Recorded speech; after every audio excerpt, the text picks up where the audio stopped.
사실 그 날마다 즐겁지는 않습니다. 그리고 어떻게 날마다 즐겁겠습니까? 그리고 오늘 이게 8번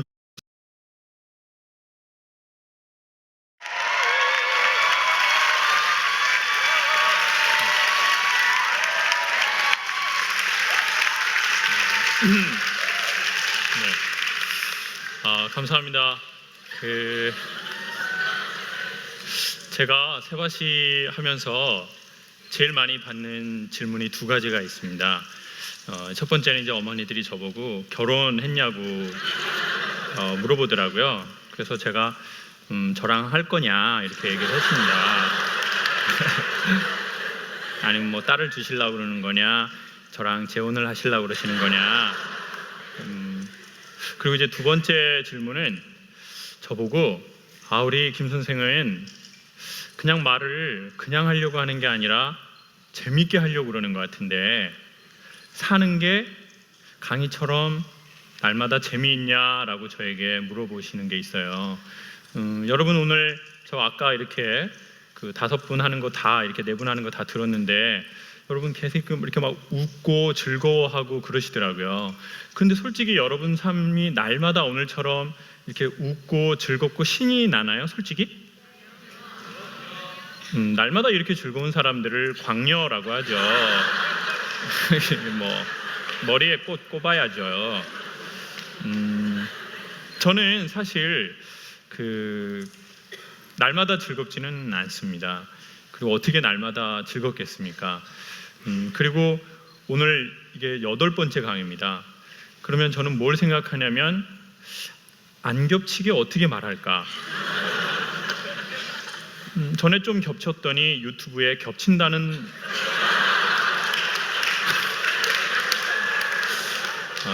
그런 글을 올린 놈이 있더라고요. 그래서 제가 이제 그럼 어떻게 안 겹치게 할까 이 고민을 많이 하죠. 그리고 이제 제 딴에는 스트레스를 좀 받습니다. 저는 이제 일한 지가 올해 11년 된 것 같더라고요. 그런데 한 5년, 6년을 정말 재미있게 강의했습니다. 재미도 있고 사람들도 웃어주시고 그리고 제 또래보다 조금 더 뭔가 앞서 나가는 듯한 느낌도 있고 보람도 있었습니다. 그런데 한 7년 정도, 6년에서 7년이 넘어가니까 우울증이 오기 시작하더라고요. 제가 어떤 분이 우울증 걸릴 확률이 높은지 소개할게요. 어설프게 착한 사람들이 우울증에 잘 걸려요. 그 어설프게 착한 사람들이 있다고요? 완전 착한 건 아니고 어설퍼요. 그리고 이제 그 며느리들 중에서도 그 착한 며느리들이 우울증에 걸려요. 시어머니한테 말대꾸 못하는 며느리들이 있어요. 본인이 나이가 먹어도 계속 이렇게 어머니 죄송합니다. 어머니 죄송합니다. 제가 나이만 먹었지 할 줄 아는 게 없네요. 어머니 죄송합니다. 이런 며느리들은 또 시댁에서는 그렇게 하고 또 이런 모임에 와서는 또 아는 사람들 만나면 얼굴 표정 어떻게 할까요? 웃는다고요. 이렇게 어머 안녕하세요. 잘 지내시죠? 저는 다음 주에 자살합니다. 이런 분들이 있다고요. 그러니까 회사 다니시는 분들은 아실 거예요. 회사에서 중간 관리자들이 우울증에 걸린 사람 많다고요. 위로는 부장님, 차장님한테 막 치워도 절대 말대꾸 안 하는 과장님들이 있어요. 과장님, 저 차장님 죄송합니다. 저 열심히 하도록 하겠습니다. 화이팅. 그리고 이제 막 대리들 모아놓고 이제 우리가 진짜 좀 열심히 해봅시다. 뭐 다들 잘 지내죠? 저는 저번 주에 이혼했습니다. 이런 사람들이 있다고요. 그런 사람들은 속이 아니죠. 사는 게 아니에요. 그렇지만 요즘 기업 문화가 많이 달라졌더라고요. 현장에 가보니까 요즘 기업의 신입들은 자기 할 말 해요. 그냥 하고 싶으면. 부장님이 뭐라고 하잖아요. 그럼 막 뒤에서도 안 해요. 앞에서 막 그냥 이렇게 부장님 처음부터 부장은 아니셨잖아요. 네? 시간 지나면 다 되는 거. 뭐 대단한 거라고. 이런 대리들은 지속이라고 보면 돼요. 속병이 없어요. 부장님만 속병으로 뒤지죠. 대리는 100세 건강이에요. 이런 걸 이제 심리학 전문 용어로 감정 노동이다라고 한대요. 개인의 감정은 지치거나 피곤하거나 우울하거나 짜증이 나 있는데 자기의 역할이나 자기의 성격이 그래서 남한테 항상 밝게 대하는 사람을 말하는 거죠. 저도 제 직업이 저는 지식 노동이라고 생각했는데 아니 지식은 필요하지만 저는 제 감정을 섞지 않고 이 무대가 필요로 한 그 감정을 써야 합니다. 그리고 여러분도 아마 그런 분들이 계실 겁니다. 직업이 그런 분 아니면 원래 성격이 그런 분. 그래서 저는 강연을 한 6년, 7년 할 때 이제 어려움을 겪기 시작한 거죠. 그때 어떤 일이 있었냐면요. 항상 저보고 강의를 재밌게 해달라는 거예요. 그런데 그때 그 노사분규로 해서 파업하는 회사에 강의를 간 거죠. 갔더니 앞에 그 노조 위원장님하고 간부님들이 빨간 조끼에 투쟁이라는 띠를 띠고 있었어요. 그리고 벽에는 플랜카드 죽음으로 하나 되자라고 되어 있었어요. 그리고는 그 뒤에는 이제 전무님, 상무님, 사장님이 오신 거죠. 그 분위기 아시겠죠? 노사가 극한으로 대치되는 상황이었는데 교육 담당자가 저에게 마이크를 주면서 노사가 하나 되는 강의를 해달라는 거예요. 지금 이 상황 죽음으로 하나 되자인데 그 일을 저는 열심히 했고 나름 잘했는데 저도 한 개인이다 보니 이제 그렇게 자꾸 하다 보니까 제 마음의 관절이 나가버린 것 같아요. 더 이상 충격을 흡수를 못하겠더라고요. 그런데 또 그때 아버님이 대장암 판정을 받으셨어요. 그 전화를 받고 저는 그날 강의 2번을 제 감정을 섞지 않고 매우 재미있게 했습니다. 그리고는 더 이상 사람을 상대하는 일을 하고 싶지는 않더라고요. 제 감정을 팔고 사람들에게 웃고 또 돌아서서 또 혼자 이렇게 가는 게 싫었습니다. 그래서 고향으로 내려가기로 마음을 먹었습니다. 사람들의 로망이 있잖아요. 직장 생활하다 힘들면 고향으로 내려가서 직장 생활 이제 안 하고 뭔가 자연을 상대하고 전 그래서 귤 농사를 짓든 해녀를 하든 해남을 하든 귤 농사를 짓든 자연과 만나는 일을 해야 되겠다라고 생각을 했는데 마지막으로 한 번은 제 문제를 해결하고 내려가야 되겠다는 생각이 들었습니다. 왜냐하면 제주도에서도 또 힘들어지겠죠. 여러분 그렇지 않겠습니까? 여러분 주위에 직장 생활 하시는 분들은 다 아신다고요. 여러분 주위에 또라이가 있나요 없나요? 저는 이 안에 또라이 가득하다고 생각합니다. 또라이가 강의를 좋아하더라고요. 자 그러면 이 직장에서 또라이가 있어서 다른 직장으로 갔습니다. 거기 또 있다는 거예요. 서울에서 힘들어서 제주도 내려가면 제주도에도 무언가 있을 거라고요. 그럼 저는 어디로 갑니까? 그래서 마지막으로 한번 해결은 해보고 가야 되겠다. 그래서 우울증에 걸리면 우울한 삶의 날이 오면 어떻게 되나 알아봤더니 아주 간단한 몇 가지 방법이 있었습니다. 그 중에 대표적인 걸 소개하겠습니다. 그때 어떻게 해야 되는지 저는 이렇게 책을 찾다 보니까 이게 좀 상담을 받으면 도움이 된다는 거예요. 그래서 제가 상담을 받으려고 알아봤습니다. 그런데 안 되겠는 거예요. 제가 웬만한 유명한 병원에선 이미 강의를 다 해버린 거죠. 의사 선생님, 간호사 선생님 모아놓고 소통 강의 엄청 재밌게 하고 그 다음 주에 우울증 접수하고 자살 충동에 동그라미 치고 저는 창피해서 못하겠더라고요. 그 즈음에 기적처럼 성당에서 전화가 왔습니다.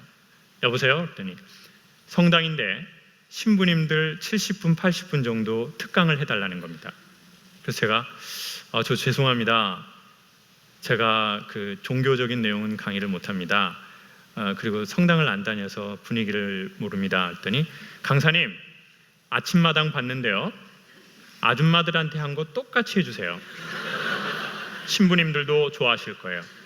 순간 저는 신부님한테 상담받을까? 라는 생각이 들었습니다. 신부님은 왠지 제 얘기를 남에게 안 하실 것 같은 거예요. 저녁에 혼자 주무시잖아요. 신부님이니까요. 목사님한테는 하기 싫더라고요. 사모님하고 얘기를 나눌 것 같았거든요. 제가 사람 잘 안 믿거든요. 그래서 그런 회관에 딱 갔는데 신부님 70명, 80명이 검정색 그 신부님들 옷을 입고 있는데 정말 분위기가 묘하더라고요. 그래서 어떤 분이 인상이 좋으신가 하고 봤는데 저쯤에서 한 신부님이 계속 저를 보고 웃으시는 거예요. 하루 딱 15분만 영어 공부하고 100만 원 벌 수 있는 방법 알려드릴게요. 영어 공부하겠다고 다짐해놓고 마음이 열려서 강의가 끝나자마자 저도 용기를 냈습니다. 그리고 자존심을 내려놓고 말씀드렸죠. 신부님, 저는 말만 재밌게 하려고 하는 거지 우울증이 좀 있는 것 같습니다. 조용히 상담을 좀 받고 싶습니다. 이 얘기를 하려고 하는데 놀랍게도, 정말 놀랍게도 신부님이 먼저 저에게 우울증 상담을 받고 싶으시다는 겁니다. 제가 얘기를 하려고 하고 있는데 신부님이 신부를 안 하시고 싶으시다고 먼저 저한테 얘기를 하시는 겁니다. 혹대로 갔다가 혹을 붙이고 저는 제 얘기 하지도 못하고 그냥 네 신부님 기도해 드리겠습니다. 그리고 속으로 저도 뒤지겠습니다. 왜 저한테 이런 얘기를 하세요? 그리고는 다시 6개월이 지났습니다. 수도원에서 전화 와서 나왔습니다.